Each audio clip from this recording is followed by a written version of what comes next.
വേദനിക്കുന്ന ഒരുപാട് മനുഷ്യർ നമ്മുടെ സമൂഹത്തിലുണ്ട്. നമ്മളും ഒന്നല്ലെങ്കിൽ മറ്റൊരു തരത്തിലുള്ള വേദനകളിലൂടെ കടന്നുപോയവരാ. പക്ഷേ ഈ വേദനകളെ ലോകത്തിൻ്റെ കണ്ണുകളിലൂടെ നോക്കിക്കണ്ട ജീവിതത്തിൽ നിരാശയും സങ്കടമുള്ളൂ. എന്നാൽ വേദനകളെ മനുഷ്യൻ ദൈവത്തിലേക്ക് കൊണ്ടുവരുമ്പോൾ ദൈവം രണ്ട് രീതിയിലാണ് ഇടപെടുന്നത്.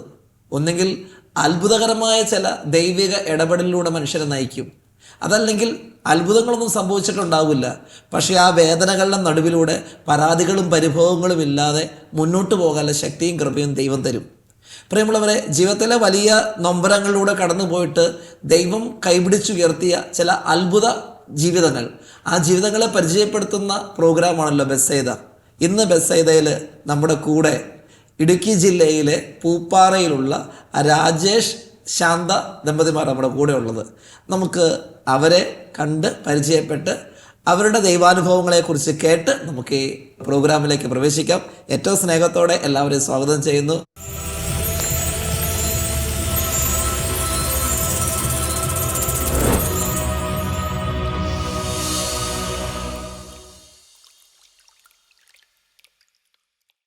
രാജേഷ് ഏട്ടാ, ശാന്ത ചേച്ചി, സന്തോഷം നിങ്ങളുടെ കൂടെ ആയിരിക്കാൻ പറ്റുന്നതിൽ.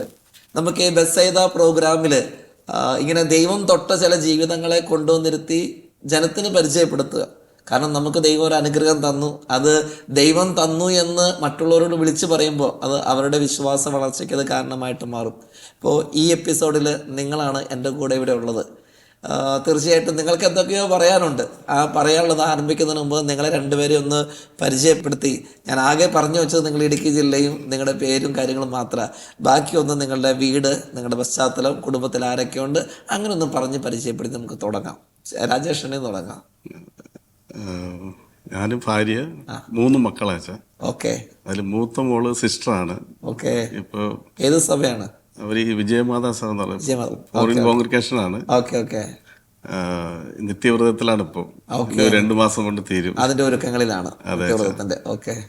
പിന്നെ രണ്ടാമത്തെ മോള് വന്നിട്ടുണ്ട്, ഡെയ്നി. മൂത്താള് സിസ്റ്ററിന്റെ പേര് ഡയനയാണ്. രണ്ടാമത്തെ മോളുടെ പേര് ഡെയ്നി. അവളിപ്പോ MBA ഓൺലൈനിൽ പഠിച്ചുകൊണ്ടിരിക്കുകയാണ്. മാസ്റ്റർ കഴിഞ്ഞതാ, മറ്റേ വിഷ്വൽ കമ്മ്യൂണിക്കേഷൻ അവള് പഠിച്ചാണ്. മോന് ഇളയത് മോനാണ്. അവൻ MBA ഓൺലൈനിൽ കൂടെ ചെയ്തുകൊണ്ട് അവനൊരു ഡേയ്സ് ഡെലിവറി എന്ന് പറഞ്ഞ ഒരു ചെറിയൊരു ബിസിനസ് ചെയ്യുന്നുണ്ട്. രാജകുമാരി, രായക്കാട്, അടിമാലി 3 സ്ഥലത്തുണ്ട് ചെയ്യുന്നുണ്ട്. ഞങ്ങൾക്ക് ഒരു ചെറിയ ടൈലറിംഗ് ഷോപ്പുണ്ട്.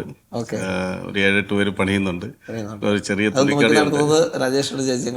അതെ, തുണിക്കടയുണ്ട് ചെറുതായിട്ട്. അപ്പൊ അതും നോക്കിക്കൊണ്ട് ശുശ്രൂഷ ചെയ്തോണ്ടിരിക്കുകയാണ്. അതെ, ജനിച്ചു വളർന്ന എല്ലാം പൂപ്പാറയാണ്. ശാന്തേച്ചിയുടെ നാട് ബാംഗ്ലൂര്. പേരൻസ് മലയാളീസ് ആണോ? അല്ല, കന്നഡയാണ്. മലയാളം പഠിച്ചു പറയും നന്നായിട്ട്. കന്നഡയും പറയും. ഇവിടെ കന്നഡയ്ക്കൊക്കെ ഉപയോഗപ്പെടുത്താറുണ്ടല്ലോ. കൊള്ളാം. ഓക്കെ.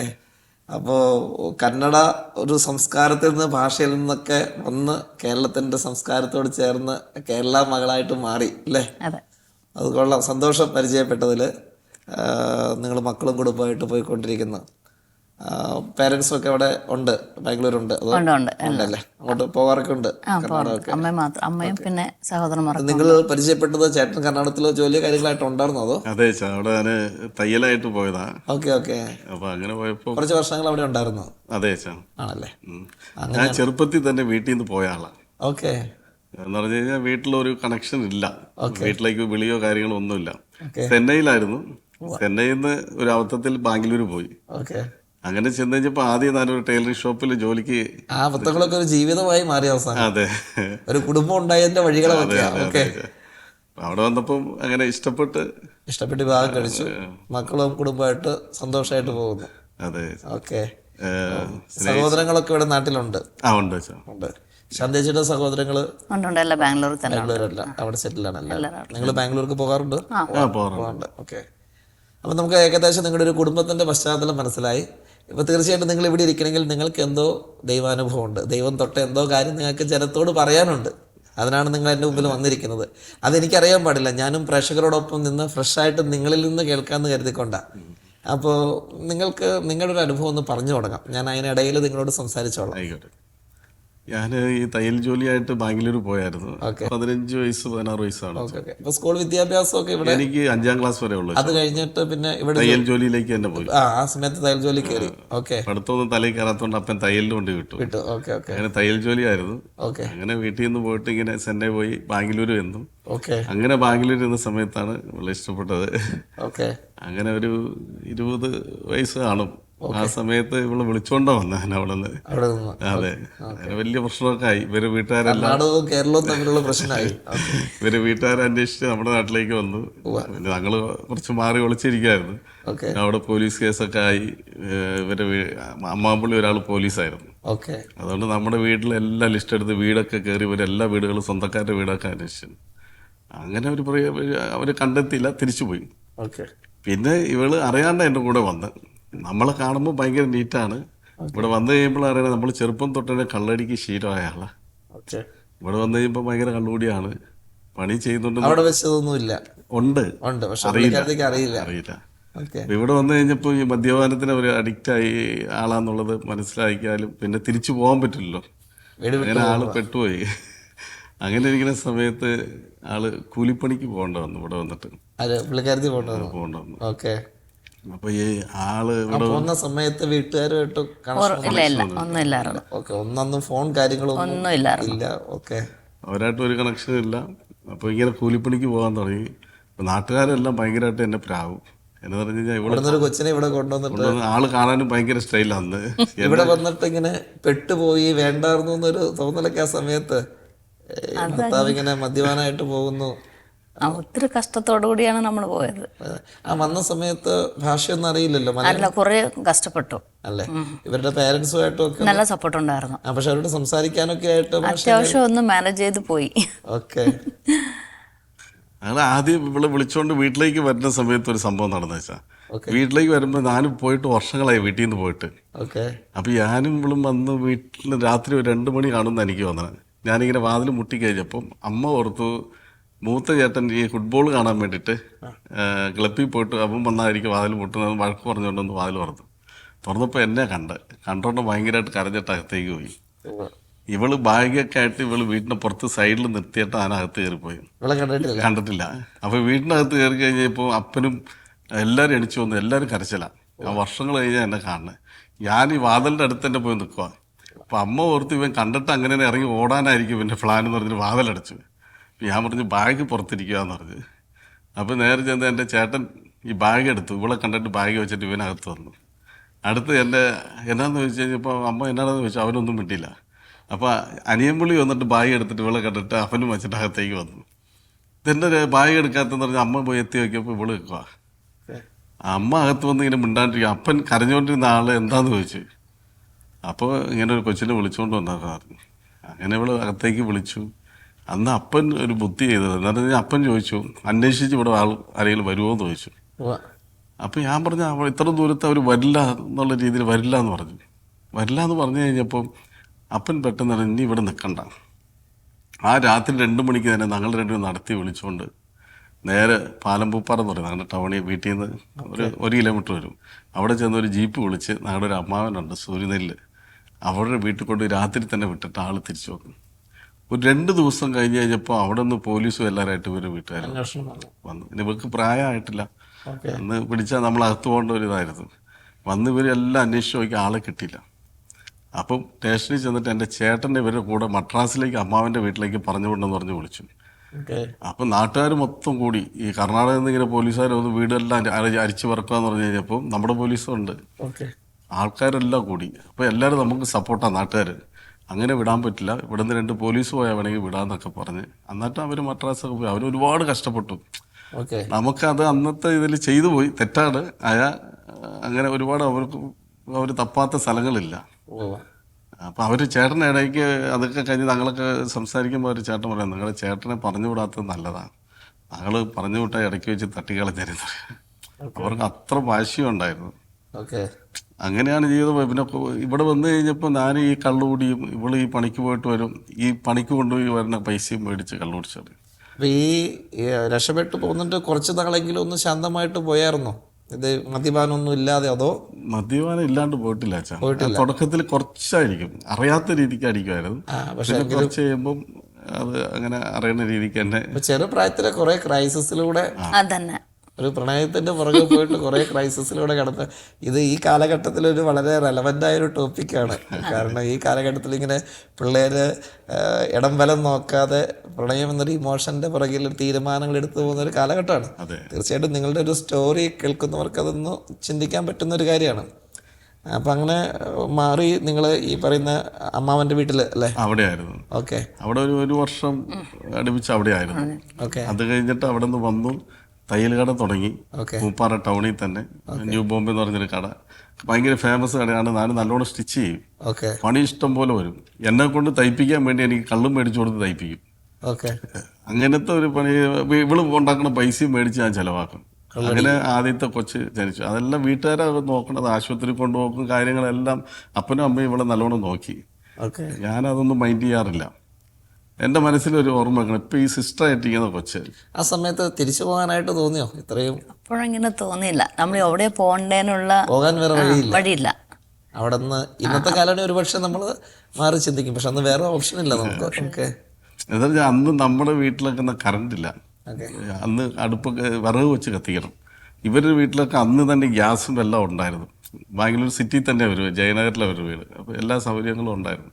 അപ്പം ഇവിടെ നമ്മുടെ വീട്ടിലെല്ലാം അങ്ങനെ എത്തിയിട്ടില്ല. TV പോലും ഇല്ലായിരുന്നു ആ കാലഘട്ടത്തിൽ. അപ്പോൾ ആ സാഹചര്യത്തിൽ ഞാനിങ്ങനെ കള്ളു കുടിച്ച് വരുമ്പോൾ എൻ്റെ മനസ്സിലിരിക്കുന്ന ഒരു ഓർമ്മ, ഈ സിസ്റ്റർ വെച്ച് ഒരു ജനിച്ച് 3 മാസം 4 മാസമായി കാണുന്ന തോന്നണം. അപ്പോൾ ഒരു റൂമിൻ്റെ അകത്ത് ഞങ്ങൾ കിടക്കണം. അപ്പോൾ ഈ ഞാൻ കള്ളടിച്ച് കട്ടിലേ കിടക്കുക, ഇവളും കൊച്ചും താഴെ കിടക്കുക. രാത്രി ഒരു 1-2 മണി കാണുന്ന തോന്നണം. നല്ല മഴയും കാറ്റുമുള്ള സമയം.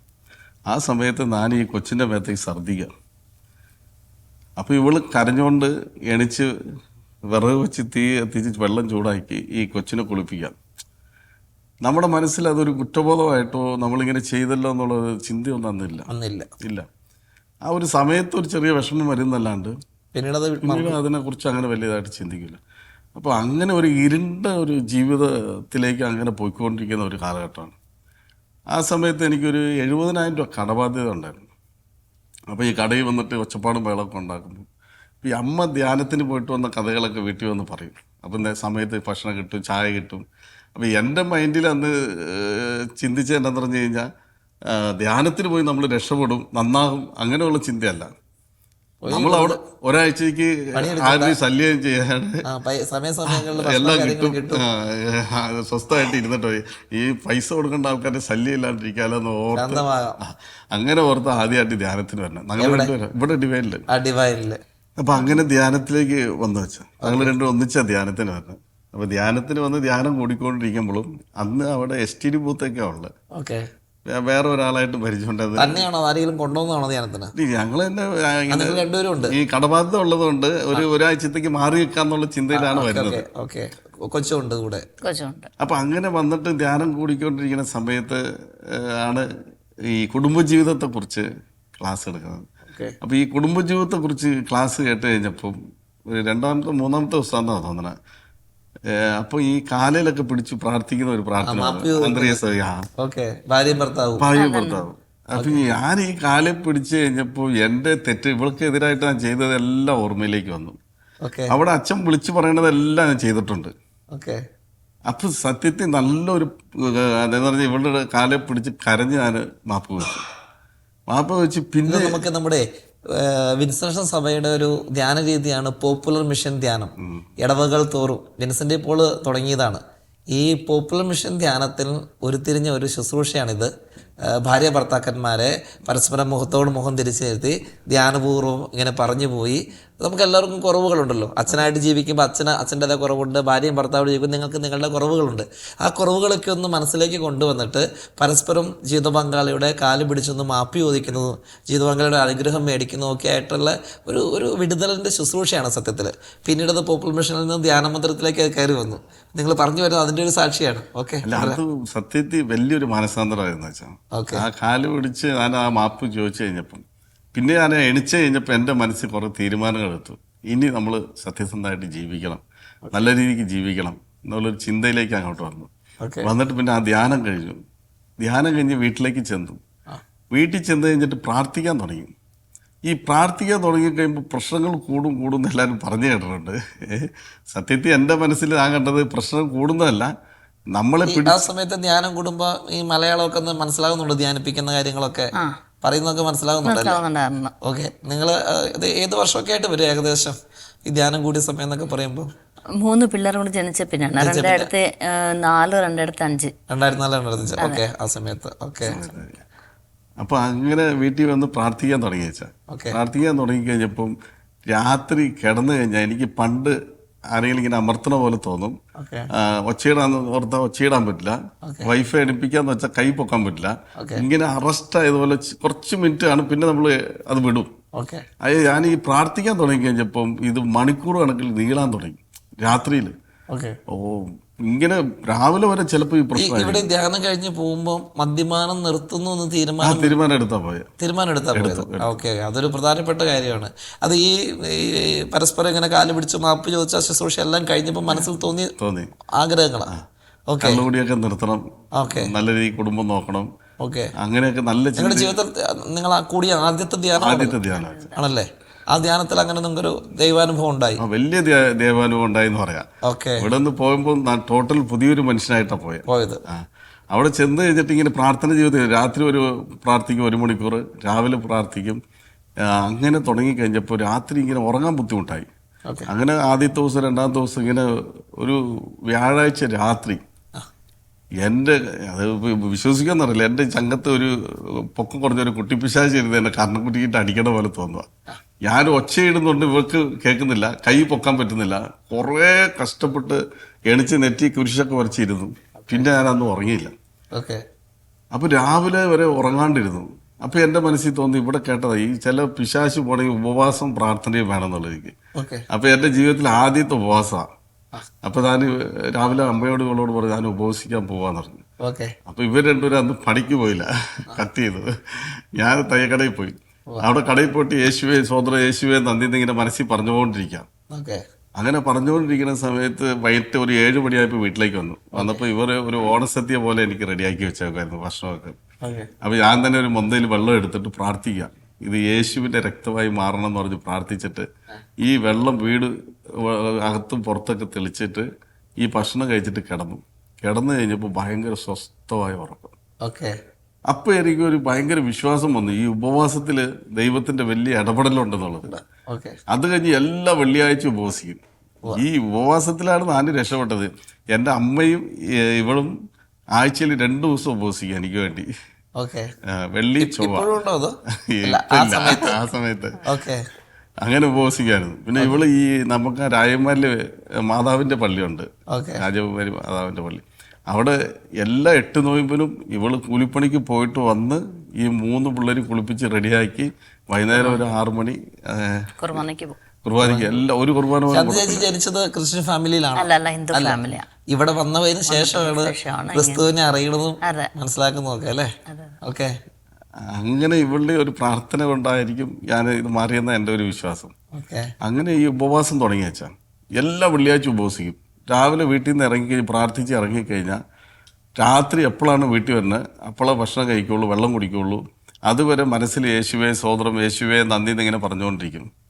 അങ്ങനെ ഇരിക്കുമ്പോൾ ഒരു വെള്ളിയാഴ്ച ദിവസം അതിനൊക്കെ രാവിലെ ഇങ്ങനെ മുട്ടുകുത്തി പ്രാർത്ഥിക്കുമ്പോൾ എൻ്റെ മനസ്സിൽ തോന്നുക, എൻ്റെ ഈശോയെ, എൻ്റെ അപ്പനും അമ്മയും കൂലിപ്പണിക്കാരാണ്, ഞാനൊരു സാധാരണ തയ്യക്കാരനാണ്, എന്നെ വലിയ വലിയ ആൾക്കാരുടെ ഇടയ്ക്ക് ഇരുത്തണം എന്ന് പറഞ്ഞാൽ എനിക്ക് ഒരു വിദ്യാഭ്യാസം ഇല്ല. അതുകൊണ്ട് ഒരു ബാങ്കിലെ മാനേജരെ കാണാനോ അല്ല പോലീസിനെ ഇവരൊക്കെ കാണുമ്പോൾ ഒരു പേടി, ഒരു അസ്വസ്ഥയുണ്ട്. അപ്പൊ അതുകൊണ്ടായിരിക്കും ഞാൻ അങ്ങനെ പ്രാർത്ഥിച്ചെന്നാ തോന്നണത്.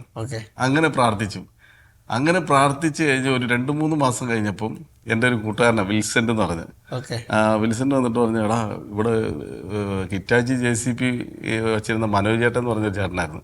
പുള്ളി ഇപ്പൊ ഇവിടെ നിന്ന് പെരുമ്പാവൂർ പോയി, ഇവിടെ വണ്ടിയില്ല, നമ്മൾ വാടകയ്ക്ക് കൊണ്ടുവന്ന ഈ വണ്ടി നല്ലോണം ഓടുമെന്ന് പറഞ്ഞു. അങ്ങനെ ആദ്യമായിട്ട് ഞങ്ങൾ തമിഴ്നാട്ടിൽ നിന്ന് മധുരയിൽ നിന്ന് ഒരു JCB വാടകയ്ക്ക് കൊണ്ടുവന്ന് ഓടാൻ തുടങ്ങി. അത് 1 വണ്ടിയായി 2 വണ്ടിയായി. അപ്പം ദൈവം വലിയ അനുഗ്രഹമാണ്. എനിക്ക് തന്നെ ബൈബിൾ വായന രാത്രി ഞാൻ ബൈബിൾ എടുത്ത് ഒരു 8 മണിക്കൊക്കെ വായിക്കാൻ തുടങ്ങിക്കഴിഞ്ഞാൽ രാവിലെ 3-3:30 വരെ വായിക്കും. ഉറങ്ങാതിരുന്നു. കൊതിയാ എന്താ പറയുക, അടുത്ത് ഇങ്ങനെ വായിച്ചുകൊണ്ടിരിക്കും. അത് സ്വന്തം ഇഷ്ടമാണോ ദൈവം തന്നൊരു ആഗ്രഹമായിട്ട്, ദൈവം തന്നൊരു അനുഗ്രഹമായിട്ട് കരുതുന്നത് തന്നെ? ദൈവം തന്ന വലിയൊരു അനുഗ്രഹം തീർച്ചയായിട്ടും. അതിന് കാരണം അത് നമ്മുടെ മാനസികമായ കഴിവുകൊണ്ട് അങ്ങനെ 8 മണി തൊട്ട് രാവിലെ വരെ ഇങ്ങനെ തുടർച്ചയായിട്ട് വചനം വായിക്കാൻ പറ്റില്ല. ദൈവം ഒരു പ്രത്യേക കൃപ തരണം അതിന് വേണ്ടിയിട്ട്. ഓക്കെ, അങ്ങനെ വായിക്കാൻ ഭയങ്കര കൊതിയാവും. ഓക്കെ, അങ്ങനെ ബൈബിൾ വായിക്കും. രാവിലെ 1.5 മണിക്കൂർ മുട്ടുകുത്തും, രാത്രി അതുപോലെ. എപ്പോഴും യേശുവേ സോദര യേശുവേ നന്ദിന്ന് മനസ്സിൽ പറഞ്ഞുകൊണ്ട് നടക്കും. ഒരു തെറി പറയില്ല. എല്ലാ കാര്യത്തിലും പെർഫെക്റ്റ് ആയിട്ട് ഇങ്ങനെ പോയിക്കൊണ്ടിരിക്കുകയാണ്. അപ്പോൾ ദൈവം നമ്മൾ അങ്ങോട്ട് അനുഗ്രഹിക്കാൻ തുടങ്ങി. പറഞ്ഞാൽ വണ്ടികൾ കൂടി. പിന്നെ എൻ്റെ കൂട്ടുകാരൻ കുഴക്കണ്ടർ വണ്ടിയായിട്ട് പോയി. അത് കഴിഞ്ഞിട്ട് ഞാൻ JCB ഹിറ്റാച്ചിയായിട്ട് പോവുകയാണ്. അപ്പോൾ ഒരു വണ്ടി ഓടിക്കഴിഞ്ഞാൽ അന്ന് എനിക്കൊരു JCB ഓടിക്കഴിഞ്ഞാൽ 250-300 മണിക്കൂറിന് കിട്ടും. ഹിറ്റാച്ചി ഓടിയാൽ അതുപോലെ 300-400 ഒക്കെ കിട്ടും. വാടക കൊടുക്കാനുള്ള കഴിഞ്ഞിട്ട് നമുക്ക് കമ്മീഷൻ കിട്ടണം മാത്രം കിട്ടും. ആ 10 മണിക്കൂർ ഓടിയാൽ നമുക്ക് 3000-4000 രൂപ കിട്ടും. അങ്ങനെ വരുമാനത്തിലേക്ക് വന്നു കഴിഞ്ഞപ്പം വലിയ വരുമാനമായി മാറി. പിന്നെ ആദ്യമായിട്ട് ഞാനൊരു ബൈക്ക് മേടിച്ചു, പിന്നെ ഒരു ജീപ്പ് മേടിച്ചു. പിന്നെ നമ്മൾ വേറൊരു ലെവലിലേക്ക് അങ്ങോട്ട് കയറി. അപ്പം നമ്മുടെ നാട്ടുകാരും എല്ലാവരും വന്നിട്ട് ഇവനെന്താ കള്ളക്കടത്ത് പരിപാടി എന്തെങ്കിലും ചെയ്യുകയാണെന്ന് ചിന്തിക്കാൻ പാകത്തിനുള്ള അനുഗ്രഹത്തിലേക്ക് ദൈവം കൊണ്ടുപോയി. അങ്ങനെ പോയിക്കൊണ്ടിരിക്കുകയാണ്. അങ്ങനെ പോയിക്കൊണ്ടിരിക്കുമ്പോൾ കുറച്ച് വർഷങ്ങൾ ഇങ്ങനെ പോയി. അത് കഴിഞ്ഞപ്പോൾ വണ്ടികൾ കൂടി, ബിസിനസ് തിരക്ക് കൂടി. ദൈവം കയ്യിൽ നിന്ന് പോയി വന്നേരം. പ്രാർത്ഥന കുറഞ്ഞു. ഓക്കെ, ഇത് സാധാരണ മനുഷ്യന്റെ ജീവിതത്തിൽ സംഭവിക്കുന്ന ഒരു കാര്യമാണ്. എല്ലായ്പ്പോഴും മനുഷ്യനെ ഒന്നും ഇല്ലാത്തപ്പോൾ അങ്ങേറ്റ ഒരു ആശ്രയം ഉണ്ടാകും. തിരക്കുകൾ വരുമ്പോൾ നമ്മുടെ കയ്യിൽ നിന്ന് കൈമോശം വന്നു പോകുന്ന ഏറ്റവും പ്രധാനപ്പെട്ടത് ദൈവമാണ്. ഓക്കെ, തുടരാം. അങ്ങനെ പ്രാർത്ഥന പറയാൻ തുടങ്ങി. ഓക്കെ, ഈ 1.5 മണിക്കൂർ മുട്ടുകുത്ത് പരിപാടി എല്ലാം നിന്നു. വെള്ളിയാഴ്ച ഉപവാസമൊക്കെ നിന്നു. പൈസ ആവശ്യത്തിന് പൈസയുണ്ട്. ജീവിതം വേറെ രീതിയിലേക്ക് അങ്ങനെ പോയി. അങ്ങനെ ഇപ്പോൾ ആദ്യമായിട്ട് ഞാൻ ഒരു വർക്ക് ചെയ്യണം. ഒരു ഫോറസ്റ്റ് ഏരിയയിലാണ്. അപ്പോൾ അവിടെ വർക്ക് ചെയ്യാൻ വേണ്ടിയിട്ട് ആ ഫോറസ്റ്റ് ഓഫീസിൽ ഒരു ഫുള്ള് മേടിച്ചുകൊണ്ട് കൊടുക്കണം എന്ന് പറഞ്ഞു. അങ്ങനെ ഒരു ഫുള്ളായിട്ട് രാത്രി ഫോറസ്റ്റ് ഓഫീസിലേക്ക് പോയി. വർഷങ്ങളായി. അപ്പോൾ അങ്ങനെ കൊണ്ട് കൊടുത്തു കഴിഞ്ഞപ്പോൾ പുള്ളി പെട്ടെന്ന് 2 പേരെ അവരേ ഉള്ളൂ. 3 ഗ്ലാസ് എടുത്ത് ഒഴിച്ചു. അപ്പോൾ ഞാൻ പറഞ്ഞു, സാറ് ഞാൻ കഴിക്കില്ല, എനിക്ക് വേണ്ടെന്ന് പറഞ്ഞു. നീ ഞങ്ങളെ കുടിപ്പിക്കാൻ വന്നേക്കുവാണ്, എടുത്തോണ്ട് പോടാന്ന് പറഞ്ഞു. ഇങ്ങനെ പറഞ്ഞു കഴിഞ്ഞപ്പം ശരി, ഒരു ചെറുത് കഴിച്ചേക്കാന്ന് ഓർത്ത് ഒരു ചെറുത് ആ കമ്പനി കൂടി. പിന്നെ ആ ടെൻഡൻസി വന്നു, അപ്പോൾ എൻ്റെ മനസ്സിൽ തോന്നി ഈ വീഞ്ഞ് കുടിക്കുന്നത് തെറ്റല്ലല്ലോ എന്ന് പറഞ്ഞ് വീട്ടിൽ 2-3 കുപ്പി വീഞ്ഞ് മേടിച്ച് വയ്ക്കും. അത് കുടിക്കാൻ തുടങ്ങി. പിന്നെ അത് കഴിഞ്ഞിട്ട് അത് ബീറായി മാറി. പിന്നെ അത് ബീറായി മാറി. പിന്നെ ബീറ് കഴിക്കാൻ തുടങ്ങി. ബീറ് 2, 3, 4 ഒക്കെ കുടിക്കാൻ തുടങ്ങി. അപ്പോൾ ഒരുത്തം പറഞ്ഞു, എടാ ബീറൊക്കെ കുടിച്ചാൽ കിഡ്നി കംപ്ലൈൻറ്റ് വരുമെന്ന് പറഞ്ഞു. അതിന് പകരം ഒരു ക്വാർട്ടർ അടിച്ചാൽ കുഴപ്പമില്ല. പിന്നെ നമുക്ക് ഉപദേശം പിന്നെ ഞാനത് ഒരു ക്വാർട്ടർ മേടിച്ച് അറിയാണ്ട് വീട്ടിൽ വെച്ച് കഴിക്കാൻ തുടങ്ങി. പിന്നെ കുറേ കഴിഞ്ഞപ്പം പബ്ലിക്കായി. പിന്നെ രാഷ്ട്രീയക്കാരായി, പോലീസുകാരായി, ഫോറസ്റ്റുകാരായി. പൈസയുണ്ട്, ഈ ഫീൽഡ് അങ്ങനെയാണ്. അങ്ങനെ വന്ന് കൂടുതൽ കമ്പനിയിലേക്ക് പോയി. ഈ മാറ്റങ്ങളൊക്കെ ഭാര്യ എന്ന നിലയിൽ അടുത്ത് അറിയുന്നുണ്ട് അല്ലേ? അറിയുന്നുണ്ട്. എന്ത് പറഞ്ഞാലും പൈസ ഉണ്ടല്ലോ, നിന്റെ വീട്ടിൽ നല്ലല്ലോ, ഞാൻ കുടിക്കണേ, ഞാൻ പണിയും, ഞാൻ കുടിക്കും. അങ്ങനെയാണ്. വീണ്ടും ആ ഒരു നഷ്ടപ്പെട്ട ഒരു ഭാഗ്യം തിരിച്ചു കിട്ടി, വീണ്ടും അത് കയ്യിൽ നിന്ന് പോകുന്ന ഒരു അവസ്ഥ അല്ലേ? ആ സമയത്ത് ശാന്ത ചേച്ചി പ്രാർത്ഥന കാര്യങ്ങളൊക്കെ ചേട്ടൻ പള്ളിക്ക് വന്നില്ലല്ലോ, ഞാനും 3 പിള്ളേർ വിളിച്ചോണ്ട് എല്ലാ ആഴ്ച പ്രാർത്ഥനയ്ക്ക് പോകും, പള്ളിക്ക് പോകും, കുർബാനയ്ക്കും പോകും, കുടുംബ കൂട്ടായ്മയ്ക്കും പോകും. ആളുടെ മനസ്സാന്തരത്തിന് വേണ്ടിയിട്ട് ഒരുപാട് കണ്ണീരൊഴുക്കിയിട്ടുണ്ടോ? അതെ ഉണ്ട്. ഓക്കെ, എന്നിട്ട് അങ്ങനെ ഒരു ജീവിതമായിരുന്നു. അപ്പോൾ രാത്രി ഞാൻ ചില സമയം 2 മണി 3 മണിക്കേ വീട്ടിൽ വരുള്ളൂ. വീട്ടിൽ വരുമ്പോൾ ഇവൾ ആ സമയത്ത് മുട്ടുകുത്തി പ്രാർത്ഥിക്കും, കരഞ്ഞ്. ഞാൻ പറഞ്ഞു, ഇവിടെ ആര് ചത്തുപോയി എന്നാണ് നീ കരഞ്ഞുകൊണ്ടിരിക്കുക, മര്യാദയ്ക്ക് ഇറങ്ങിയില്ലേ, ചവിട്ട് വെച്ചതൊക്കെ ഇങ്ങനെ ഭയങ്കരമായിട്ട് വഴക്ക് പറയും. എന്തെങ്കിലും പറഞ്ഞു കഴിഞ്ഞാൽ ഞാൻ പറയും, നിനക്ക് എന്തെങ്കിലും ആവശ്യമുണ്ടെങ്കിൽ മേടിച്ച പൈസ ഉണ്ടല്ലോ, എന്നെ ഭരിക്കാനൊന്നും വരരുതെന്ന് പറയും. അപ്പോൾ ആ ഒരു രീതിയിലേക്ക് അങ്ങോട്ട് മാറി. മണിക്കൂറുകൾ നീണ്ട ദൈവവചനമൊക്കെ വായിച്ചുകൊണ്ടിരിക്കുന്ന, എല്ലാ ആഴ്ചയിലും ഉപവസിക്കുന്ന, അങ്ങനെ ആ ഒരു ആത്മീയതയുടെ ഒരു വലിയൊരു തലത്തിൽ നിന്നിട്ട് പെട്ടെന്ന് ഇങ്ങനെ ഒരു വളർച്ച, ഒരു താഴ്ചയിലേക്ക് വരാനായിട്ട് മനുഷ്യന് സാധിക്കും എന്നുള്ളതാണ് നമ്മുടെ ജീവിതം തന്നെ പറഞ്ഞു പഠിപ്പിക്കുന്ന. അങ്ങനെ നമുക്ക് ആർക്കും അഹങ്കരിക്കാനില്ല. നമ്മൾ എത്ര വളർന്നു എന്ന് പറഞ്ഞാലും ഏത് നിമിഷം വേണമെങ്കിലും നമ്മൾ താഴെ വീണു പോകാം. കാരണം അത്ര ഈ ഒരു അവസ്ഥയിൽ നമ്മൾ എത്തുന്നത്. പ്രിയമുള്ളവരെ, ഇന്നത്തെ എപ്പിസോഡ് വൈൻഡപ്പ് ചെയ്യേണ്ട സമയമായി. നമുക്കറിയാം, നമ്മൾ ഈ കേട്ടുകൊണ്ട് പോകുന്ന ഈ ജീവിതാനുഭവം തീർന്നിട്ടില്ല. നമ്മൾ അടുത്ത ആഴ്ച ഇതേ സമയത്ത് നമ്മൾ വീണ്ടും ഇതിൻ്റെ തുടർച്ച അടുത്ത എപ്പിസോഡിൽ നമ്മൾ കണ്ടുമുട്ടും. ദൈവം എല്ലാവരെയും അനുഗ്രഹിക്കട്ടെ എന്ന് പ്രാർത്ഥിക്കുന്നു. ആമേൻ.